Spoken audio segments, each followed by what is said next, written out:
सर्वज्ञशाला की इस online class में मैं अमित आप सभी भाइयों बहनों का स्वागत एवं अभिनंदन करता हूं। हम लोग पिछली क्लास में बजट से संबंधित जो हमारी क्लास हुई थी उसमें हमने केंद्रीय अंतरिम बजट की चर्चा की थी, जो कि 1 फरवरी को आया था। और वह बजट जो है अस्थायी बजट था, इसलिए उसको अंतरिम बजट कहा गया जाता है। चूँकि चुनाव का वर्ष था, नई सरकार तथा नए लोकसभा का गठन होना था, इस तरह से अब जब सरकार का गठन हो चुका है तो उसके बाद अभी लेटेस्ट 23 जुलाई को जो कि सरकार द्वारा पूर्ण बजट लाया गया, जिसे यूनियन बजट, आम बजट या पूर्ण बजट कह सकते हैं। तो पूर्ण बजट जो आया, आज उसकी चर्चा हम लोग देखेंगे, क्योंकि यही बजट जो है हमारे लिए सबसे इम्पोर्टेंट होगा। पिछला जो बजट था वो भी इम्पोर्टेंट था, क्योंकि उसमें सरकार की अचीवमेंट का वर्णन किया गया था। तो वह भी आपको जानना ज़रूरी था कि किस स्कीम में क्या सरकार का प्रोग्रेस रहा है, सरकार ने क्या क्या अचीवमेंट की हैं। तो वो क्लास भी बहुत इम्पोर्टेंट है। इसलिए जिन लोगों ने वो क्लास नहीं देखी हो उसको ज़रूर देखिएगा, वो भी इम्पोर्टेंट है और ये अति इम्पोर्टेंट है, यानी ये बहुत ज़्यादा इम्पोर्टेंट है, इसको भी देखना है।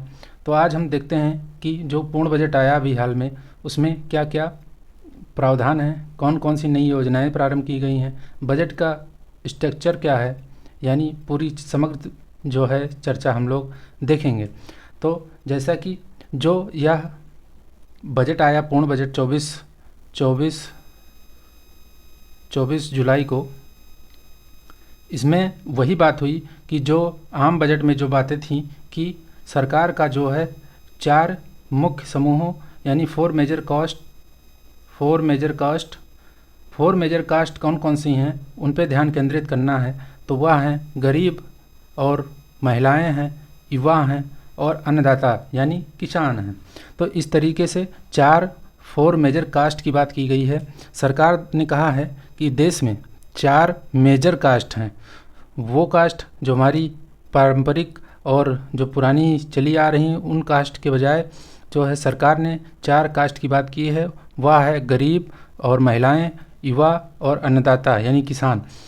तो इन 4 जो मेजर समूह हैं इन पे जो है सरकार ने ध्यान केंद्रित करने की बात कही है। तो प्रधानमंत्री गरीब कल्याण अन्न योजना को 5 वर्ष की अवधि के लिए बढ़ा दिया गया है, जिससे क्या होगा, 80 करोड़ से अधिक लोगों को लाभ होगा। तो यह क्या, ये गरीबों के लिए ही है।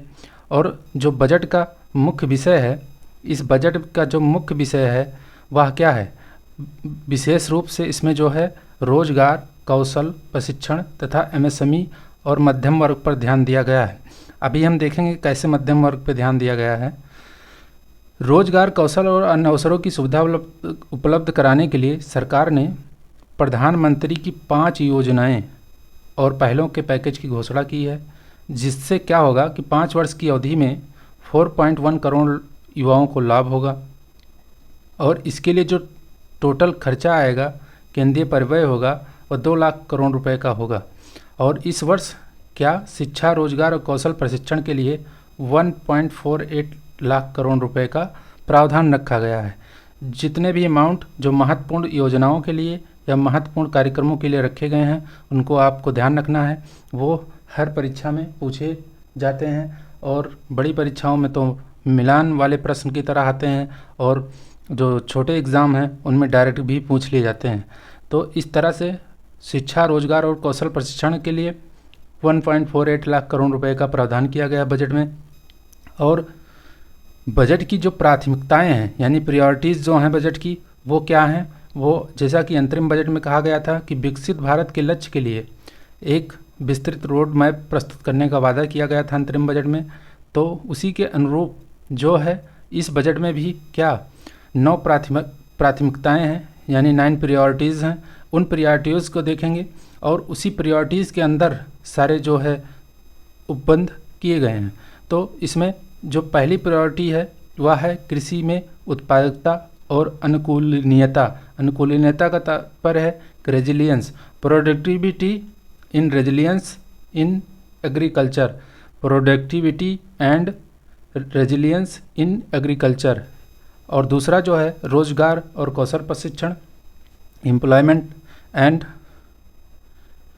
एम्प्लॉयमेंट और क्या करना है, स्किल जो है ट्रेनिंग, स्किल का प्रशिक्षण देना है। और समावेशी मानव संसाधन विकास और सामाजिक न्याय, इसका भी जो है इसमें उल्लेख किया गया है। 9 प्राथमिकताओं में ये 3 प्राथमिकताएं हो गई। अब जो चौथी प्राथमिकता है वह क्या है, विनिर्माण और सेवाएं हैं। और 5वां है शहरी विकास। 6ठा है ऊर्जा सुरक्षा, शहरी विकास, विनिर्माण, सेवाएं, अवसंरचना, इंफ्रास्ट्रक्चर। और 8वां है नवाचार, अनुसंधान और विकास। और 9वां जो है अगली पीढ़ी के सुधार। तो इस तरह से आपको ध्यान रखना है कि इस बजट का जो मेन कंक्लूज़न है कि इस बजट में क्या 9 प्राथमिकताएं हैं। इन्हीं प्राथमिकताओं का जो है इसी के अंतर काम किया जाएगा। बजट का मुख्य विषय जो है वह भी आपको ध्यान रखना है, क्या है, रोजगार, कौशल प्रशिक्षण, एमएसएमई और मध्यम वर्ग, इनका मुख्य विषय है। और प्रायोरिटीज़ क्या हैं, प्रायोरिटीज़ किन प्रायोरिटी पे काम किया जाएगा वह आपको यह देखना है। कृषि में उत्पादकता और अनुकूलनीयता पहली प्रायोरिटी है। फिर दूसरा है रोजगार, कौशल प्रशिक्षण। तीसरा है समावेशी मानव संसाधन विकास और सामाजिक न्याय। फिर विनिर्माण और सेवाएं यानी मैन्युफैक्चरिंग एंड सर्विसेज। और 5वां है शहरी विकास। फिर ऊर्जा सुरक्षा, फिर अवसंरचना, फिर नवाचार, अनुसंधान और विकास।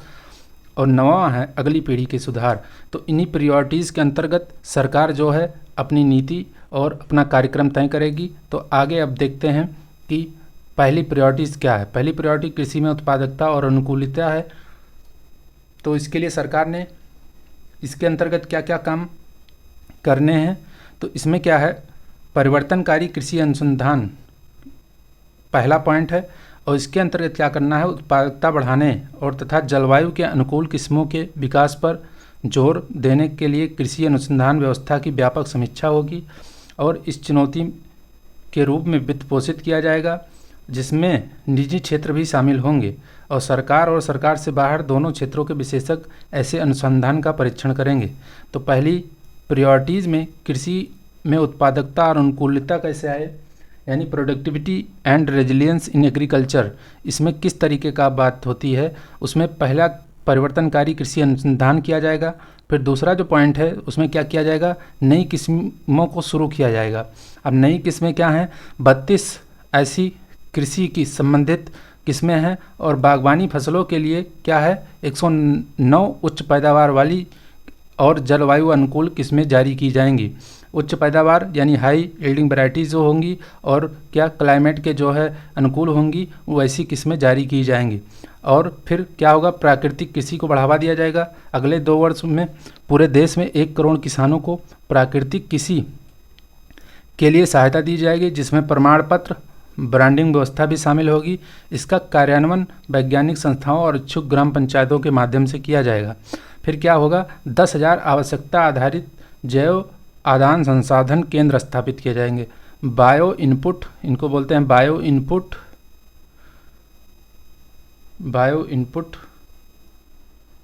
संसाधन केंद्र, यानी बायो इनपुट संसाधन केंद्र जो है इसमें स्थापित किए जाएंगे, जैव आदान, बायो इनपुट। और फिर उसके बाद दलहन और तिलहन मिशन चालू किया जाएगा। दलहनों और तिलहनों में आत्मनिर्भर बनने के लिए इन फसलों के उत्पादन, भंडारण और विपणन को सुदृढ़ बनाया जाएगा।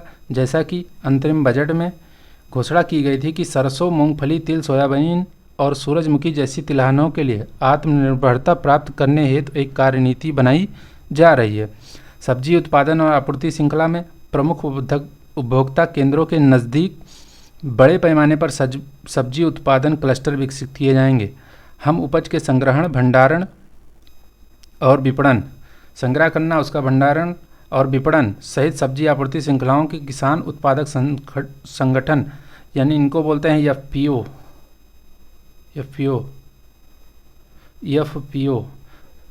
फार्मर प्रोडक्शन ऑर्गेनाइजेशन, एफपीओ, और सहकारी समितियों और स्टार्टअप्स को बढ़ावा दिया जाएगा। सरकार ने यह बातें की है।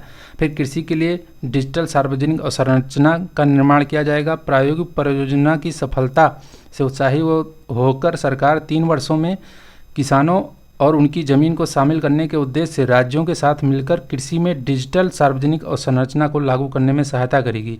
इस वर्ष डिजिटल सार्वजनिक अवसंरचना का उपयोग करते हुए 400 जिलों में खरीफ की फसल का डिजिटल फसल सर्वेक्षण किया जाएगा। 6 करोड़ किसानों और उनकी ज़मीन के ब्यौरे को किसान और ज़मीन की रजिस्ट्री में दर्ज किया जाएगा। इसके अलावा 5 राज्यों में जन समर्थ आधारित किसान क्रेडिट कार्ड जारी कराए जाएंगे।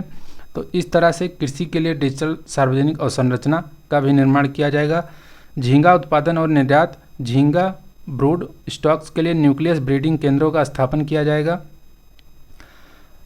और इसके लिए वित्त पोषित सरकार करेगी। इस झींगा खेती प्रसंस्करण और निर्यात के लिए नाबार्ड के माध्यम से वित्त पोषण की सुविधा उपलब्ध कराई जाएगी।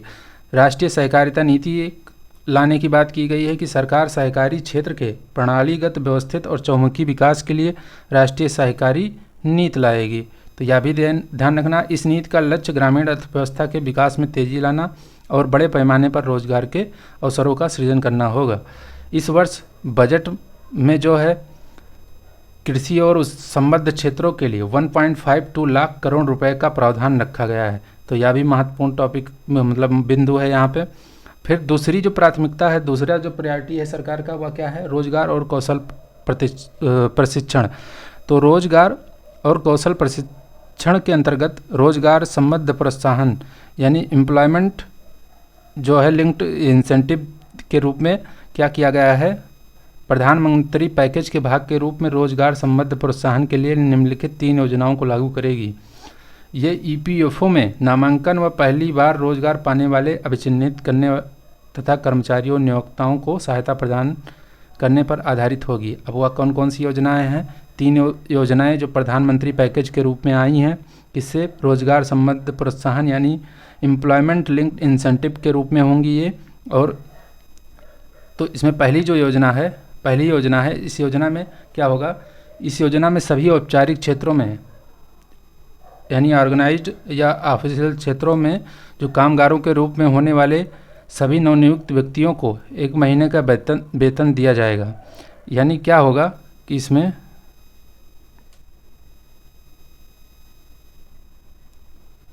ईपीएफओ में पंजीकृत पहली बार रोजगार पाने वाले कर्मचारियों को 1 महीने के वेतन का प्रत्यक्ष लाभ अंतरण यानी डीबीटी 3 किस्तों में किया जाएगा, जो अधिकतम 15,000 रुपये होगा। और इस योजना के अंतर्गत पात्रता किसको प्राप्त है? जिसका वेतन 1 लाख से कम होगा।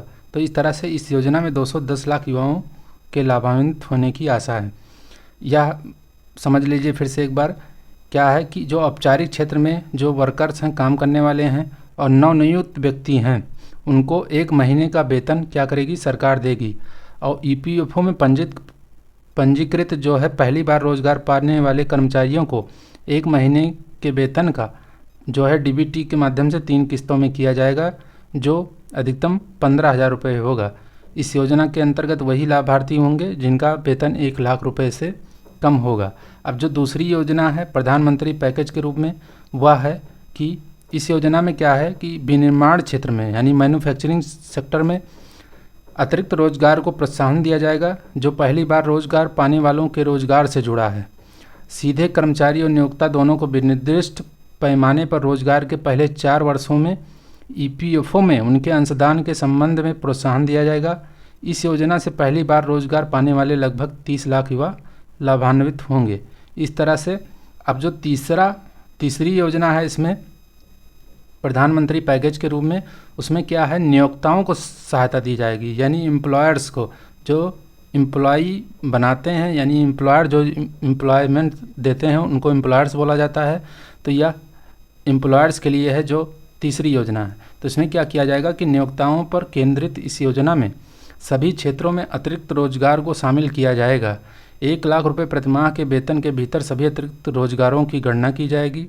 सरकार प्रत्येक अतिरिक्त कर्मचारी के संबंध में नियोक्ताओं की ईपीएफओ अंशदान के लिए उन्हें 2 वर्षों तक 3,000 प्रतिमाह की प्रतिपूर्ति देगी।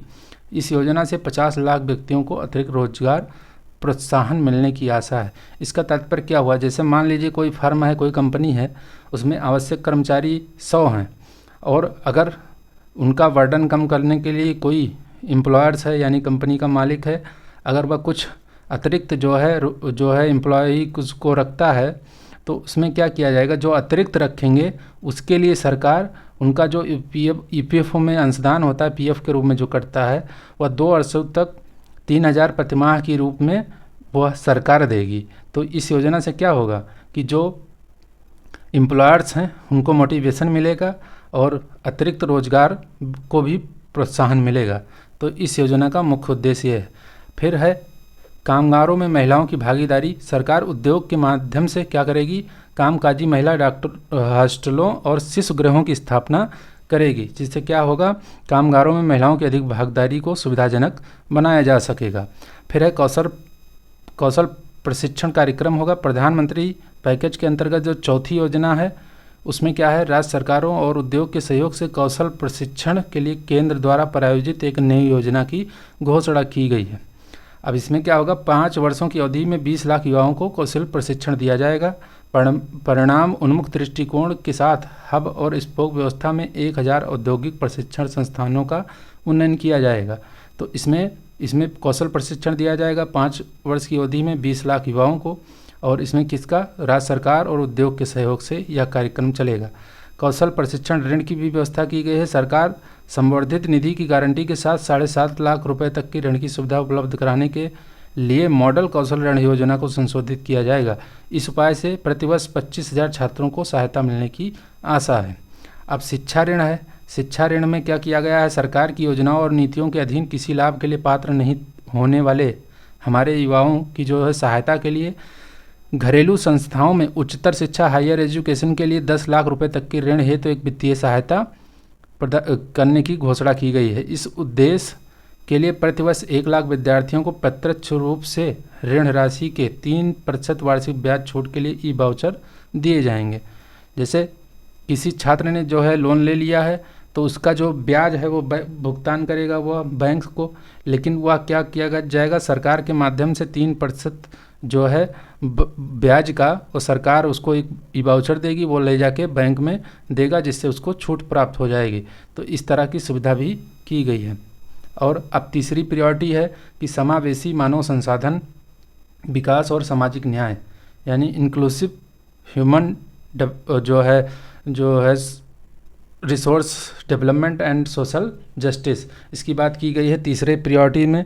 तो इसमें परिपूर्णता दृष्टिकोण अपनाया गया है। इसका मतलब होता है सैचुरेशन अप्रोच।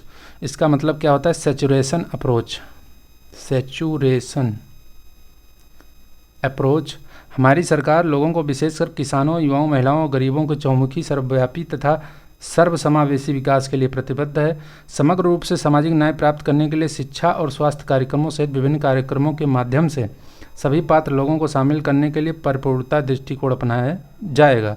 अब अगला जो बिंदु है कि शिल्पकारों, कारीगरों, स्वयं सहायता समूहों, अनुसूचित जातियों, अनुसूचित जनजातियों, महिला उद्यमियों, स्ट्रीट वेंडरों के आर्थिक कार्यकलापों में सहायता प्रदान करने के उद्देश्य से प्रधानमंत्री विश्वकर्मा योजना, या आप सुने होंगे प्रधानमंत्री विश्वकर्मा योजना, जो कि शिल्पकारों और कारीगरों इनके लिए है। फिर है प्रधानमंत्री स्वनिधि योजना, या किसके लिए है, स्ट्रीट वेंडरों के लिए है। और राष्ट्रीय आजीविका मिशन, जो कि इसके कार्य स्वयं सहायता समूहों आदि के लिए है। और फिर है स्टैंड अप इंडिया, जो कि अनुसूचित जातियों, अनुसूचित जनजातियों, महिला उद्यमियों के लिए है। तो इस तरह से हमने जो योजनाओं की क्लासेस ली थी उसमें सारी योजनाएं इसीलिए समाहित उसमें किया गया था। सभी योजनाओं की चर्चा की गई थी कि आगे जब बजट हम पढ़ाएंगे तो बजट में भी इन सब का बार बार जो है वहाँ पे मेंशन किया जाएगा, जिक्र होगा। तो इसलिए इसको आप लोग इससे अवेयर रहिए। सारी योजनाएं जो हैं हमेशा पूछी जाती हैं, तो योजनाओं की जो क्लासेस हुई हैं उनको भी ध्यान से देख लीजिएगा एक बार, वो आपके भविष्य के लिए काम आएंगी। तो इस तरह से अब जो अगला है बिंदु, इसी में आपका पूर्वोदय में क्या है देख लीजिए, हम कौन सी प्रायोरिटी पढ़ रहे हैं, समावेशी मानव संसाधन विकास और सामाजिक न्याय, यानी इंक्लूसिव जो है human resource development and social justice, इसकी चर्चा देख रहे हैं हम। तो इसको देख लीजिएगा, तीसरे जो प्रायोरिटी में है इसी में क्या है, पूर्वोदय है। अब पूर्वोदय क्या है, देश के पूर्वी भाग के राज्य प्राकृतिक संपदाओं से समृद्ध हैं और इन राज्यों की सांस्कृतिक परंपराएं सुदृढ़ हैं। अब इसमें क्या किया गया है, पूर्वी भाग में जो है बिहार, झारखंड, पश्चिम बंगाल, उड़ीसा, आंध्र प्रदेश को भी शामिल कर लिया गया है। किसको, बिहार, झारखंड, पश्चिम बंगाल, उड़ीसा, आंध्र प्रदेश को शामिल करते हुए देश के पूर्वी क्षेत्र के चहुमुखी विकास के लिए पूर्वोदय नामक योजना तैयार की जाएगी। इस योजना में मानव संसाधन अवसंरचना और आर्थिक जो है अवसरों का जो है सृजन किया जाएगा, ताकि यह क्षेत्र विकसित भारत के लक्ष्य को प्राप्त करने में अग्रणी भूमिका निभाए। अब इसी में क्या देखना है आपको, इसी में अमृतसर कोलकाता औद्योगिक गलियारे के संबंध में कहा गया है कि गया में, अब पूर्वोत्तर उसमें क्या शामिल है, बिहार भी शामिल है पूर्वोदय योजना में। तो गया में औद्योगिक केंद्र के विकास में सहायता प्रदान किया जाएगा। इस गलियारे से पूर्वोत्तर क्षेत्र के औद्योगिक विकास को बढ़ावा मिलेगा। गया का यह औद्योगिक केंद्र सांस्कृतिक रूप से महत्वपूर्ण हमारे प्राचीन केंद्रों को आधुनिक अर्थव्यवस्था के भविष्य के केंद्रों के रूप में विकसित करने के लिए अच्छा मॉडल भी बनेगा। इस मॉडल से हमारी विकास यात्रा में विकास भी और विरासत भी यानी डेवलपमेंट भी करना है और अपनी विरासत को संभालना भी है। तो इस तरीके से ध्यान रखते हुए सरकार का जो लक्ष्य है उसको भी आपको ध्यान रखना है। अब क्या किया गया है, 2600 करोड़ की लागत से Patna Purnia express way, Buxar Bhagalpur express way, बोध गया राजगीर वैशाली और दरभंगा सड़क संपर्क परियोजनाओं के विकास और बक्सर में गंगा नदी पर 2 लेन वाला एक अतिरिक्त पुल बनाने की भी सहायता देंगे। 21,400 करोड़ रुपए की लागत से क्या विद्युत परियोजनाएं आरंभ की जाएंगी, जिसमें पीरपैंती में 2400 मेगावाट के नए विद्युत संयंत्र की स्थापना करना भी शामिल है। बिहार में नए हवाई अड्डों, मेडिकल कॉलेजों, खेलकूद और संरचना का निर्माण भी किया जाएगा। तो बिहार को पूर्वोदय योजना में शामिल किया गया है और इसमें जो है आपके निम्न प्रावधान रखे गए हैं, यह आपको ध्यान रखना है।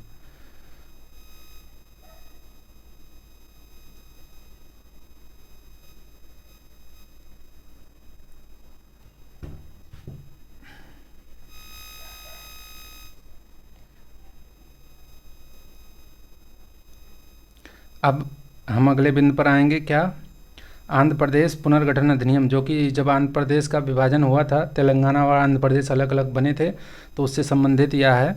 तो इसको भी आपको ध्यान रखना है। इसमें क्या किया गया है, सरकार क्या कह रही है, सरकार ने आंध्र प्रदेश पुनर्गठन अधिनियम में की गई प्रतिबद्धताओं को पूरा करने के लिए समन्वित प्रयास किए हैं और राज्य की राजधानी की आवश्यकता को देखते हुए बहुपक्षीय विकास एजेंसियों के माध्यम से विशेष वित्तीय सहायता की सुविधा प्रदान की जाएगी। आंध्र प्रदेश पुनर्गठन अधिनियम 2014 में केंद्र द्वारा इसको लाया गया था, जिसमें उसकी प्रतिबद्धताओं को पूरा करने के लिए सरकार ने प्रयास किए हैं और राज्य की राजधानी को आवश्यकता की देखते हुए बहुपक्षीय विकास एजेंसियों के माध्यम से वित्तीय सहायता सुविधा प्रदान की जाएगी और चालू वित्त वर्ष में 1500 करोड़ रुपए और आगामी वर्षों में अतिरिक्त धनराशि की व्यवस्था की जाएगी। यह आंध्र प्रदेश के लिए व्यवस्था है। अब इसमें एक चीज़ ये देखिएगा कि सरकार ने पोलावरम सिंचाई परियोजना, जो आंध्र प्रदेश और यहाँ के किसानों की जीवन रेखा है, का वित्त पोषण करके इसे जल्दी पूरा करने की पूरी प्रतिबद्ध है। इससे हमारे देश की खाद्य सुरक्षा में भी सहायता मिलेगी। तो पोलावरम जो सिंचाई परियोजना है, यह क्या है, गोदावरी नदी पे है और यह एक बहुउद्देशीय परियोजना है, मल्टीपर्पज जो है प्रोजेक्ट है और गोदावरी नदी पर है। इसको केंद्र सरकार ने क्या राष्ट्रीय परियोजना की मान्यता दी हुई है और मुख्यतः इससे क्या है, एलोरू जिला तथा पूर्वी गोदावरी जिले को लाभ मिलता है। तो यह आंध्र प्रदेश के लिए किया गया है। अब इसी अधिनियम के अंतर्गत औद्योगिक विकास और बढ़ावा देने के लिए विशाखापत्तनम, चेन्नई औद्योगिक गलियारे में, कोपार्थी क्षेत्र तथा हैदराबाद बेंगलुरु औद्योगिक गलियारे में ओरवाकल क्षेत्र में पानी, बिजली, रेलवे सड़कों जैसी और संरचनाओं के लिए निधियां उपलब्ध कराई जाएंगी। तो और फिर इसी अधिनियम में रायलसीमा, प्रकाशम और उत्तर तटीय आंध्र प्रदेश के पिछड़े क्षेत्रों के लिए भी अनुदान दिए जाएंगे। अब आता है पीएम आवास योजना। प्रधानमंत्री आवास योजना के अंतर्गत क्या किया जाएगा कि देश में ग्रामीण और शहरी क्षेत्रों में 3 करोड़ अतिरिक्त मकानों की घोषणा की गई है और इसके लिए आवंटन भी किया गया है। महिला संचालित विकास को बढ़ावा देने के लिए इस बजट में महिलाओं और बालिकाओं को लाभ देने वाली योजनाओं हेतु 3 लाख करोड़ से अधिक के आवंटन की व्यवस्था की गई है। फिर एक नई योजना प्रारंभ की गई है, या मोस्ट इम्पॉर्टेंट होगा आपके लिए, यह नई योजना है प्रधानमंत्री जनजातीय उन्नत ग्राम अभियान जनजातीय समुदायों को सामाजिक आर्थिक स्थिति में सुधार करने के लिए जनजातीय बाहुल गांवों और आकांक्षी जिलों में सभी जनजातीय परिवारों को पूर्ण कवरेज देते हुए प्रधानमंत्री जनजातीय उन्नत ग्राम अभियान की शुरुआत करेंगे। इसमें क्या होगा कि इसमें 63,000 गांव शामिल होंगे, जिसमें 5 करोड़ जनजातीय लोगों को लाभ होगा। फिर पूर्वोत्तर क्षेत्र में क्या किया जाएगा? पूर्वोत्तर क्षेत्र में 100 से अधिक बैंक शाखाएं, भारतीय भुगतान बैंक की शाखाएं होंगी, इसमें 100 से अधिक स्थापित की जाएंगी, यह आपको ध्यान रखना है। इस वर्ष जो ग्रामीण अवसंरचना सहित ग्रामीण विकास के लिए 2.66 लाख करोड़ रुपए का प्रावधान किया गया है। इसके ग्रामीण अवसंरचना सहित ग्रामीण विकास के लिए इतनी राशि का प्रावधान है। फिर जो चौथी प्रायोरिटीज़ है विनिर्माण और सेवाएं, यानी मैन्युफैक्चरिंग एंड सर्विसेज में एमएसएमई को बढ़ावा देने के लिए सहायता की गई है। क्या किया गया है? एक पैकेज बनाया गया है जिसमें एमएसएमई के लिए वित्त पोषण, विनियामक परिवर्तनों और प्रौद्योगिकी सहायता को शामिल किया गया है, ताकि उन्हें फलने फूलने और वैश्विक स्तर पर प्रतिस्पर्धी बनाने में सहायता मिल सके, जैसा कि अंतरिम बजट में उल्लेख किया गया था। विनिर्माण क्षेत्र में एमएसएमई के लिए ऋण गारंटी योजना एक समपार्श्विक अथवा तृतीय पक्ष गारंटी के बिना, समपार्श्विक तथा तृतीय पक्ष गारंटी का मतलब है कोलेटरल फ्री तथा थर्ड पार्टी जो है गारंटी के बिना क्या होगा कि मशीनरी और उपकरण खरीद के लिए एमएसएमई को आवधिक ऋण की सुविधा दी जाएगी। कोलेटरल जो होता है उसमें कोई भी आपको ऋण के बदले कुछ आपको रखना नहीं होता है, और तृतीय पक्ष की बिना गारंटी के ये ऋण उपलब्ध कराया जाएगा, और इस संबंध में यह एक योजना प्रारंभ की जाएगी। मुद्रा ऋणों की सीमा को उन उद्यमियों के लिए मौजूदा 10 लाख से बढ़ाकर 20 लाख कर दिया गया है जिन्होंने तरुण श्रेणी के अंतर्गत ऋण लिया है और पहले के ऋणों को सफलतापूर्वक चुका दिया है। तो आपको पता ही होगा कि मुद्रा योजना के अंतर्गत क्या किया जाता है, 3 प्रकार के ऋण दिए जाते हैं, जिसमें जो पहला ऋण है वह है शिशु ऋण। शिशु ऋण क्या होता है? 50,000 रुपये तक शिशु ऋण होता है, 50,000 रुपये तक। उसके बाद होता है किशोर। किशोर में क्या होता है? 50,000 से 5 लाख, 50,000 से 5 लाख। फिर तरुण होता है, तरुण होता है 5 लाख से 10 लाख। और अब इसमें क्या किया गया है, तो जो तरुण श्रेणी के अंतर्गत ऋण लिया गया है, अगर उसको समय पर चुका दिया गया है तो उसको अब 20 लाख रुपए तक उसको ऋण प्राप्त हो सकेगा।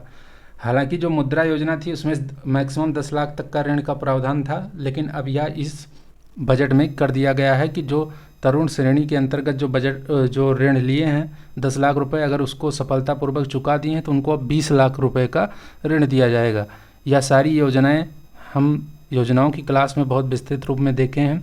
अब हम देखते हैं एमएसएमई क्लस्टरों में सिडबी की शाखाएं स्थापित की जाएंगी। सिडबी 3 वर्षों के भीतर सभी प्रमुख एमएसएमई क्लस्टरों को सेवाएं देने हेतु तो अपनी पैठ बढ़ाने के लिए नई शाखाएं खोलेगी और उन्हें सीधे ऋण देगी। इस वर्ष ऐसी 24 शाखाएं खोले जाने के साथ सेवा कवरेज का विस्तार 242 प्रमुख क्लस्टरों में 168 क्लस्टरों तक हो जाएगा। तो यह भी ध्यान रखिए। ई कॉमर्स निर्यात केंद्र एक बनाया जाएगा, जिसमें क्या होगा, एमएसएमई तथा पारंपरिक कारीगरों की अंतर्राष्ट्रीय बाजारों में अपने उत्पादों को बेचने में सक्षम बनाने के लिए यह PPP मॉडल पर होगा। सार्वजनिक निजी भागीदारी मोड में ई कॉमर्स निर्यात केंद्र स्थापित किए जाएंगे। और फिर इसमें एक निर्बाध विनियामक लॉजिस्टिक फ्रेमवर्क के अंतर्गत ये केंद्र एक छत के नीचे व्यापार निर्यात संबंधी सेवाओं का सुविधा देंगे। इसकी अब भी निर्माण और सेवाओं के संवर्धन के उपाय, शीर्ष कंपनियों में इंटर्नशिप की सुविधा दी जाएगी। प्रधानमंत्री जो पैकेज है उसके जो पाँचवीं योजना है उसमें क्या करेगी सरकार, 500 शीर्ष कंपनियों में 5 वर्षों में 1 करोड़ युवाओं को इंटर्नशिप के अवसर प्रदान करने के लिए एक व्यापक योजना की शुरुआत करेगी। उन्हें रियल लाइफ व्यवसाय वातावरण, विभिन्न व्यवसायों और रोजगार के अवसरों के लिए 12 महीनों का अनुभव मिलेगा। साथ ही क्या होगा, इस योजना में 5,000 प्रतिमाह का इंटर्नशिप भत्ता और 6,000 रुपये की एक बारगी सहायता दी जाएगी। कंपनियों से प्रशिक्षण लागत और इंटर्नशिप लागत की 10% अपनी CSR निधियों से वहन करने की अपेक्षा की जाएगी।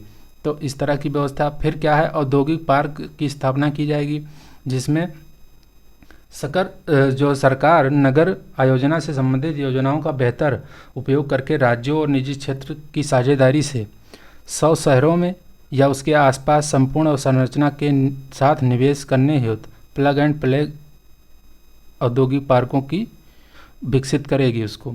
और राष्ट्रीय औद्योगिक कॉरिडोर विकास कार्यक्रम के तहत 100 जो है इसके अंतर्गत 12 औद्योगिक पार्कों की मंजूरी दी जाएगी।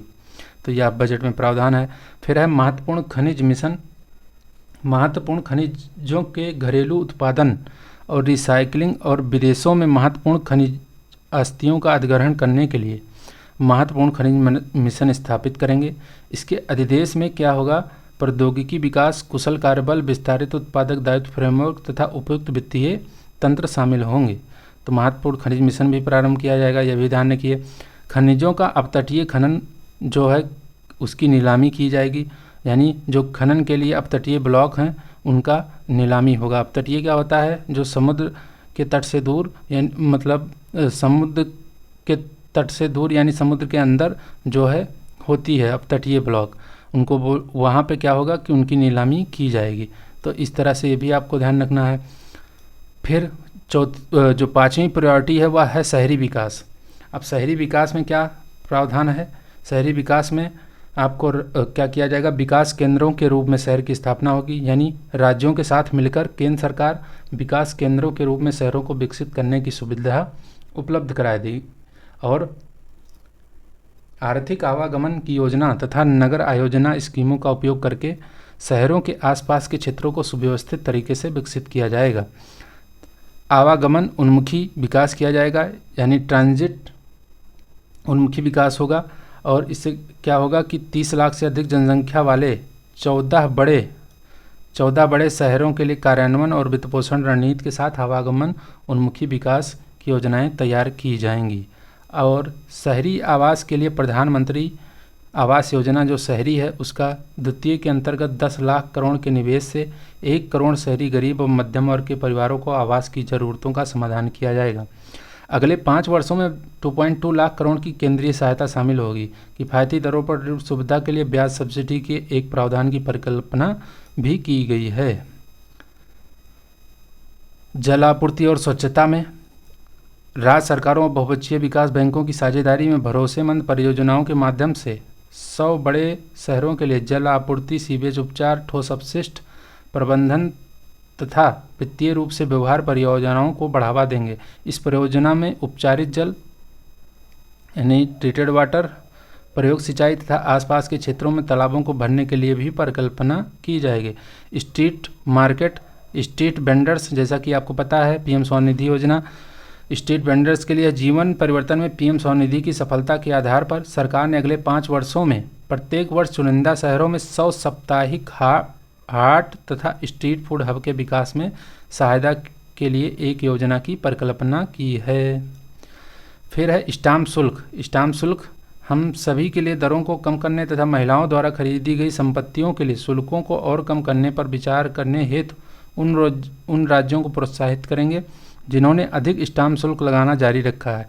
इस सुधार को शहरी विकास योजनाओं का अनिवार्य घटक बनाया जाएगा, यानी स्टाम्प शुल्क की दरों को कम किया जाएगा और महिलाओं द्वारा जो खरीदी गई संपत्तियां हैं उनमें तो ज़्यादा कम किया जाएगा।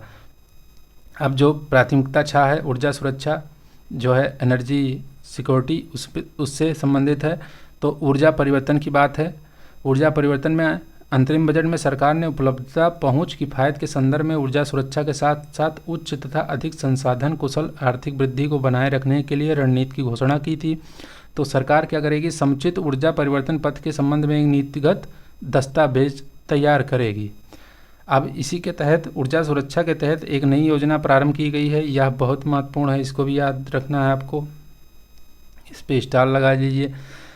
पीएम सूर्य घर मुफ्त बिजली योजना। यह योजना क्या है कि 1 करोड़ घरों को क्या है प्रति माह 300 यूनिट तक मुफ्त बिजली प्राप्त करने में सक्षम बनाने हेतु रूफ टॉप सोलर प्लांट यानी छत के ऊपर जो सोलर प्लांट लगाने के लिए पीएम सूर्य घर मुफ्त बिजली योजना का शुभारंभ किया गया है। इस योजना पर लोगों की प्रतिक्रिया काफ़ी अच्छी रही है, जिसके अंतर्गत 1.2 करोड़ से अधिक पंजीकरण आ चुके हैं और इसमें क्या है 14 लाख आवेदन प्राप्त हुए तथा हम इसे आगे के लिए प्रोत्साहित करेंगे। उन्नत ultra super critical thermal power plant, एक थर्मल पावर प्लांट जो है 800 मेगावाट का, किसके द्वारा, एनटीपीसी और भेल के द्वारा यह स्थापित किया जाएगा। सरकार अपेक्षित राजकोषीय सहायता इसमें उपलब्ध कराएगी। फिर आ जाते हैं अवसंरचना पर, यानी इंफ्रास्ट्रक्चर पर। तो इसमें केंद्र सरकार द्वारा अवसंरचना निवेश, सरकार अगले 5 वर्षों में अवसंरचना के लिए सुदृढ़ राजकोषीय सहायता बनाए रखने का जो है प्रयास करेगी। इस वर्ष पूंजीगत व्यय के लिए कितना रखा गया अमाउंट, यह अंतरिम बजट में भी था, 11,11,111 करोड़ रुपए का प्रावधान किया गया है, जो जीडीपी का 3.4% है। राज्य सरकारों द्वारा अवसंरचना निवेश, राज्यों को उनकी विकास परियोजनाओं के अधीन अवसंरचना के लिए उसी पैमाने की सहायता उपलब्ध कराने हेतु प्रोत्साहित किया जाएगा। और राज्यों को उनके संसाधन आवंटन में सहायता करने के लिए इस वर्ष 1.5 लाख करोड़ की दीर्घावधि ब्याज रहित ऋण का प्रावधान किया गया है। यह लगभग यह जो है 50 वर्ष के लिए यह ऋण है, यह भी ध्यान रखिएगा। फिर है प्रधानमंत्री ग्राम सड़क योजना। अब इसमें क्या किया गया है कि जनसंख्या में वृद्धि को ध्यान में रखते हुए प्रधानमंत्री ग्राम सड़क योजना के लिए पात्र बने 2500 ग्रामीण बसाहटों के लिए 12 मासी सड़क संपर्क उपलब्ध कराने हेतु इसका जो है इस योजना का चरण 4 आरंभ किया जाएगा। जैसा कि आपको पता है कि इस योजना के अंतर्गत क्या किया जाता है कि जैसे 500 की जनसंख्या का कोई आबादी है तो वहाँ पे सड़क उपलब्ध कराना बहुत ज़रूरी है 500 मैदानी इलाकों में। वहीं अगर पहाड़ी या पूर्वोत्तर क्षेत्रों में तो 350 की अगर जनसंख्या वहाँ पे रह रही है तो वहाँ पे सड़क इस योजना के माध्यम से पहुँचाया जाता है। अब क्या हुआ है, जनसंख्या वृद्धि हो रही है तो ऐसी जो पात्रता है वो लगभग 25,000 ग्रामीण बसाहटों के लिए हो गई है, तो उनके लिए अब यह चरण 4 प्रारंभ किया जाएगा। सिंचाई और बाढ़ उपशमन के लिए क्या व्यवस्था है, तो बिहार में जो है अक्सर आप जानते हैं बाढ़ आती है और उनमें से बहुतों की उत्पत्ति देश से बाहर होती है, जैसे नेपाल से कोसी नदियाँ और ये क्या बोलते हैं कोसी हैं, कई तरह की नदियाँ हैं जो बिहार में बाढ़ का कारण बनती हैं, जैसे कोसी, महानंदा आदि ये सब हैं। तो बिहार में क्या होता है कि नेपाल में इसके लिए क्या किया जाएगा, नेपाल में बाढ़ नियंत्रण संरचनाओं के निर्माण की योजनाओं पर प्रगति होनी बाकी है, उसके लिए काम किया जाएगा। और सरकार त्वरित सिंचाई लाभ कार्यक्रम के माध्यम से अन्य स्रोतों के माध्यम से 11,500 करोड़ की अनुमानित लागत से कोसी मेची अंतर्राज्यीय लिंक परियोजना है, या इसको जो है वित्त पोषण देगी। और इसको जल्दी, यह बहुत दिन से परियोजना ये लटकी हुई है, लेकिन सरकार ने इसमें घोषणा की है कि इसको हम जल्दी पूरा कराएंगे और इसमें वित्तीय सहायता उपलब्ध कराएंगे। तो कोसी मेची जो लिंक परियोजना है इसमें क्या है कि 76 किलोमीटर का एक चैनल बनाया जाएगा। चैनल मतलब ऐसे चैनल कनेक्ट करने के लिए नदियों को, तो कनेक्ट करने के लिए नदियों को बनाया जाएगा, जो कि कोसी नदी का अतिरिक्त पानी क्या करेगी, जैसे यहाँ पे कोसी नदी है, कोसी नदी, तो यहाँ से इसका अतिरिक्त पानी लेके आएगी महानंदा बेसिन में, और महानंदा बेसिन के बाद महानंदा बेसिन की एक सहायक नदी है मेची। मेची किसकी सहायक है, महानंदा नदी की। तो इसी मेची नदी में इसको डाल दिया जाएगा। और इससे क्या होगा कि बिहार का जैसे सुपौल है, सहरसा है, मधुबनी है, खगड़िया है, ये सब ज़िले हैं जो हमेशा बाढ़ से प्रभावित रहते हैं, तो उनको क्या मिलेगा, इससे लाभ मिलेगा। तो कोसी मेची जो लिंक परियोजना है इसके माध्यम से कोसी नदी का पानी, जो कि जानते ही आप कोसी कहाँ से, नेपाल से इसका ओरिजिन होता है, नेपाल से आती है। और इस समय बरसात के मौसम में तो यह अपने उफान पे होती है और उसके बाद में खूब बाढ़ बिहार में आती है। और कोसी को इसीलिए बिहार का शोक भी कहा जाता है। तो इसी तरह से आपको ध्यान रखना है, कोसी मेची, कोसी का पानी जो है महानंदा के नदी की बेसिन तक ले जाने के बाद उसको महानंदा की जो सहायक नदी है मेची, उसमें डाल दिया जाएगा। तो इसके लिए कोसी मेची लिंक परियोजना के लिए सरकार ने कहा है कि हम इसका वित्त पोषण करेंगे। और ऐसे ही असम में जो है प्रतिवर्ष बाढ़ आती है, उसके लिए सरकार ने मदद की बात की है। हिमाचल में जो बाढ़ और ये सब होती है उसके लिए, और उत्तराखंड में जैसे बादल फटने और भूस्खलन आदि हो रहा है, अभी भी लगातार हो रहा है, तो उसके लिए सरकार जो है सहायता उपलब्ध कराएगी राज्य सरकार को। ऐसे सिक्किम में विनाशकारी जो है तीव्र बाढ़ और भूस्खलन हुआ था, उससे जो विनाश हुआ सरकार को राज्य सहायता उपलब्ध कराएगी। तो यही सब इसमें बातें हैं। फिर पर्यटन की बात है, पर्यटन में क्या किया जाएगा कि बिहार में एक जो है गया में स्थित है विष्णुपद मंदिर और बोध गया में महाबोधि मंदिर, इसका जो है क्या कॉरिडोर बनाया जाएगा। जैसे कॉरिडोर काशी विश्वनाथ मंदिर का बना है, ऐसे ही इसका कॉरिडोर बनाया जाएगा। और फिर राजगीर में जो है जानते ही हैं, राजगीर की गुफाएं हिंदुओं और बौद्ध जैनों के लिए अत्यधिक धार्मिक महत्व की हैं, और उनमें क्या 20वें तीर्थंकर मुनि सुव्रत का प्राचीन मंदिर है। सप्त ऋषि या 7 गर्म जलधाराएं मिलकर यहाँ पे एक ब्रह्मकुंड बनाती हैं जो पवित्र है। तो राजगीर के लिए एक समग्र विकास पहल शुरू की जाएगी। और नालंदा विश्वविद्यालय का जो है पुनरुत्थान करने के अलावा नालंदा को पर्यटन केंद्र के रूप में विकसित करने में भी सहायता सरकार देगी। उड़ीसा में भी ऐसे ही जो है पर्यटन स्थल हैं, उनको सरकार क्या करेगी, उसके विकास में सहायता देगी। अब है 8वां बिंदु। 8वां क्या प्रायोरिटी है, नवाचार, अनुसंधान और विकास। जैसा कि सरकार मूलभूत अनुसंधान और प्रोटोटाइप विकास के लिए अनुसंधान नेशनल रिसर्च फंड की शुरुआत करेगी। यह बहुत महत्वपूर्ण है, इसको आपको बिल्कुल ध्यान रखना है। क्या अनुसंधान नेशनल रिसर्च फंड की शुरुआत करेगी। इसके अलावा अंतरिम बजट में घोषणा के अनुरूप 1 लाख करोड़ रुपए के वित्तीय पूल के साथ वाणिज्यिक स्तर पर निजी क्षेत्र द्वारा संचालित अनुसंधान और नवाचार को बढ़ावा देने के लिए व्यवस्था की जाएगी। और फिर है अंतिम, क्या इसका मतलब इस पॉइंट का, अंतरिक्ष अर्थव्यवस्था। अब अंतरिक्ष अर्थव्यवस्था में क्या है, अगले 10 वर्षों में अंतरिक्ष अर्थव्यवस्था को 5 गुना बढ़ाने का निरंतर जोर देते हुए 1000 करोड़ की उद्यम पूंजी निधि की व्यवस्था की जाएगी। यानी अंतरिक्ष की अर्थव्यवस्था जो है उसको 5 गुना बढ़ाने का जो है प्रयास किया जाएगा अगले 10 वर्षों में। तो ये भी ध्यान रखना है। अब अंतिम जो प्रायोरिटी है कि अगली पीढ़ी के सुधार। अब अगली पीढ़ी के सुधार में आर्थिक नीति फ्रेमवर्क है। इसमें प्रतिस्पर्धी संघीय व्यवस्था को बढ़ावा देने तथा सुधारों की त्वरित कार्यान्वयन हेतु राज्यों को प्रोत्साहित करने के लिए केंद्र सरकार ने क्या किया है, 50 वर्षीय ब्याज मुक्त ऋण देने की बात कही है। 50 वर्षीय ब्याज मुक्त ऋण यह व्यवस्था की गई है। फिर राज्य सरकारों में क्या किया जाएगा, उनके भूमि संबंधी सुधार किए जाएंगे। और फिर ग्रामीण भूमि संबंधी कार्य किए जाएंगे। यह बहुत इंपॉर्टेंट नहीं एग्जाम की दृष्टि से, आप देख लीजिए, जैसे मानचित्र करना, सर्वेक्षण वो सब करना, तो स्वामित्व योजना आदि जो है इसी से संबंधित है। फिर शहरी भूमि संबंधी कार्य किया जाएगा। शहरी क्षेत्रों में भूमि अभिलेखों को GIS मैपिंग के साथ जो है अंकीकृत किया जाएगा। यह है श्रम संबंधी सुधार किया जाएगा। श्रमिकों के लिए सेवाएं ई श्रम पोर्टल और अन्य पोर्टलों के साथ समग्र एकीकरण करने से ऐसा वन स्टॉप समाधान सुगम होगा। तो ई श्रम पोर्टल का एकीकरण किया जाएगा अन्य पोर्टलों के साथ। श्रम सुविधा और समाधान पोर्टल, उद्योग और व्यापार के अनुपालन की आसानी बढ़ाने हेतु श्रम सुविधा तथा समाधान पोर्टल को नवीनीकृत किया जाएगा। फिर पूंजी उद्यमशीलता संबंधी सुधार किए जाएंगे। फिर इसमें जो है पूंजी और उद्यमशीलता संबंधी सुधार हो गए। फिर जलवायु वित्त के लिए टैक्सोनॉमी, जलवायु अनुकूलन और उपशमन के लिए पूंजी की उपलब्धता बढ़ाने जलवायु वित्त के लिए एक टैक्सोनॉमी विकसित की जाएगी। इससे देश की जलवायु प्रतिबद्धताओं को प्राप्त करने और हरित परिवर्तन में मदद मिलेगी। परिवर्तनीय पूंजी कंपनी संरचना, हम विमानों और पोतों के पट्टों के वित्त पोषण और निजी इक्विटी की सामूहिक निधियों के लिए कुशल और लचीली पद्धति वाली परिवर्तनीय पूंजी कंपनी की संरचना हेतु अपेक्षित विधायी अनुमोदन प्राप्त करेंगे। यह बहुत इंपॉर्टेंट नहीं है प्रश्न के लिए, मतलब एग्ज़ाम की दृष्टि से, इसलिए इसको जल्दी जल्दी पढ़ के ख़त्म करते हैं। विदेशी प्रत्यक्ष निवेश और ओवरसीज निवेश, यह ऐसे विदेशी निवेश को बढ़ावा दिया जाएगा। एक योजना NPS वात्सल शुरू की गई है, तो यह बहुत महत्वपूर्ण है, इसको आपको ध्यान रखना है।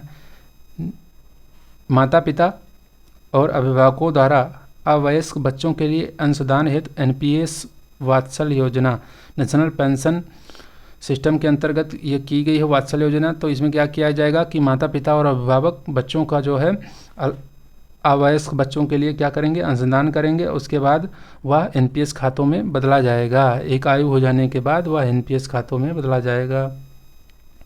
व्यवसाय करने की आसानी यानी ईज ऑफ डूइंग बिजनेस को बढ़ावा देने के लिए सरकार जो है जन विश्वास विधेयक 2 पर काम कर रही है। अब देखते हैं बजट अनुमान कितना है इस बार का। जैसा कि अंतरिम बजट में 47,65,000 कुछ का था, लेकिन इसमें जो क्या किया गया है, बजट अनुमान थोड़ा सा बढ़ा, ज़्यादा नहीं है बढ़ा है, तो इसको ज़्यादा आपको ध्यान रखना है। जो यह है यह बहुत इम्पोर्टेंट है।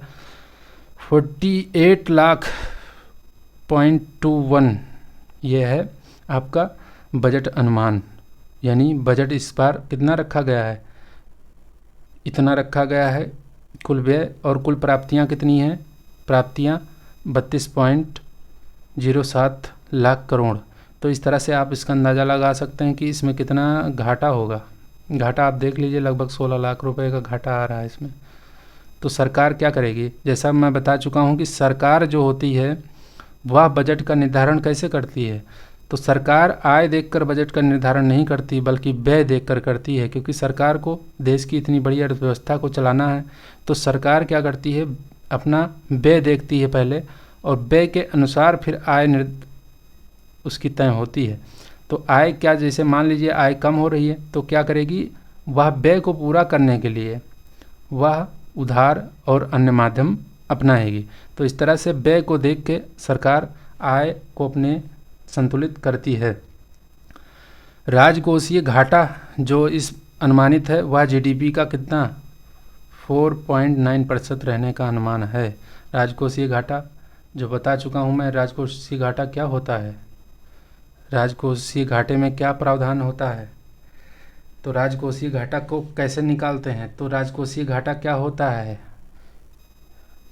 यह सब बातें हो चुकी हैं पूर्व की क्लास में, लेकिन बता देता हूँ। इसमें क्या होता है, कुल व्यय माइनस कुल आय, कुल व्यय माइनस कुल आय, कुल व्यय जितना करना है उसमें से कुल आय कर दीजिए, और फिर उसमें से क्या कर दिए, उधार जो लिए हैं आप, यानी आय में ही तो उधार आएगा, तो आय में से उधार को माइनस कर दीजिए, तो ये राजकोषीय घाटा होगा।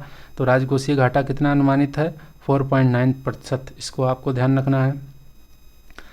अब आते हैं कि अप्रत्यक्ष कर में क्या क्या किया गया है। तो अप्रत्यक्ष कर में जो है 3 दवाइयों, कैंसर रोगियों के लिए 3 और दवाइयों को सीमा शुल्क से पूर्ण छूट दिए जाने का प्रस्ताव है।